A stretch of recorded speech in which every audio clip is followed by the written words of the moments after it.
හයි කොහොමද ඔයගොල්ලෝ හැමෝටම ඔයාලා හැමෝම මගේ channel එකට ආදරයෙන් පිළිගන්නවා. අද මම ඉතුරු වෙන පාන්. ඒ කියන්නේ අපි අර විසික් කරන්නේ.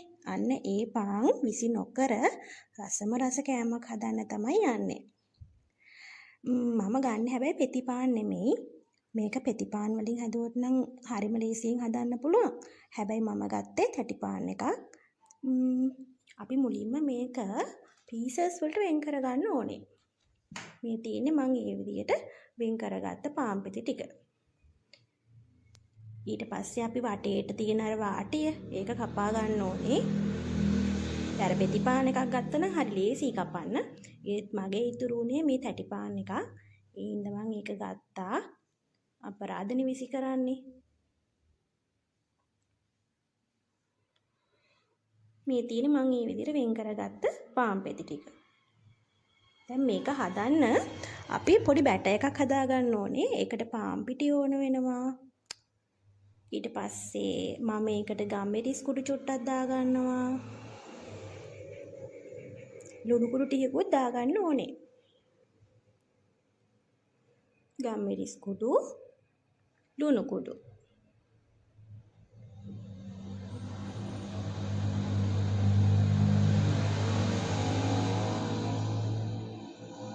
හොඳට කලවම් කරන්න ඕනේ.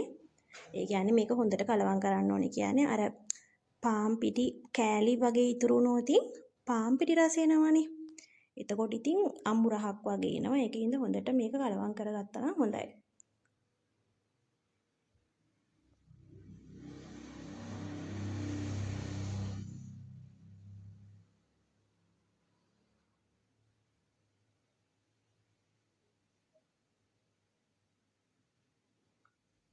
ඔන්න දැන් මම කලවම් කරගෙන ඉවරයි.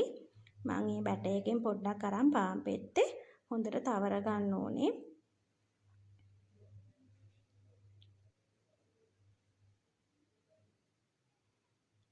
සොසේජ් එකක් අරගෙන අපි මේ පාන් පෙත්තට තියලා රවුම් කරගන්න ඕනේ. දැන් මේක හොඳට මේ හයි වෙලා හිටින්නේ නැහනේ. ඒ හින්දා අපි අර බැටර් එකෙන් ටිකක්ම අරගෙන හයිනෙන් තියලා ඒක තද කරගන්නවා. එතකොට ඒක ගන්නට හිටිනවා. මේ තියෙන්නේ මම මේ විදියට හදාගත්තේ ඒවා ටික. මේක හරියට නිකන් මේ හරි ක්‍රිස්පි රෝල් එකක් වගේ. හරිම රසයි. බලමුකෝ දැන් ඔන්න මම තෙල් රත් වෙන්න තිබ්බා. ඔන්න දැන් මම තාච්චියට දාන්න හදන්නේ.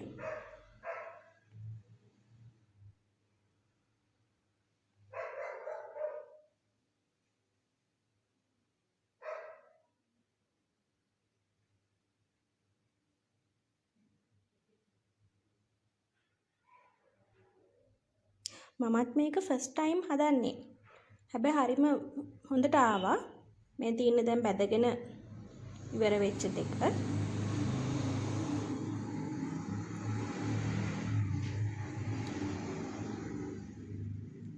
මේක ටී ටයිම් එකකට නම් හරිම හොඳයි. තේ බොන ගමන් කන්න. මේ තියෙන මම ඒ හදාගත්ත ටික. ඇත්තටම රසයි. ඔයාලත් හදලා බලන්න හරිම රසයි. නිකන් රෝල් එකක් කනවා වගේ. හැබැයි රෝල් එකට වඩා ක්‍රිස්පි. හොඳට එනවා. ඔයාලත් හදලා බලන්න. මට කමෙන්ට් කරන්න. මගේ වීඩියෝ එකට ඔයාලා කැමති නම් මගේ channel එක subscribe කරන්න. ඒ වගේම like කරන්න. ඉතින් එතකොට ඔයාලට මගේ මේ වගේ වීඩියෝස් බලා ගන්න පුළුවන්. එහෙනම් තව වීඩියෝ එකකින් ඔයාලව හම්බ වෙන්න එන්නම්. එතකන් ඔයාලා පරිස්සමෙන් ඉන්න.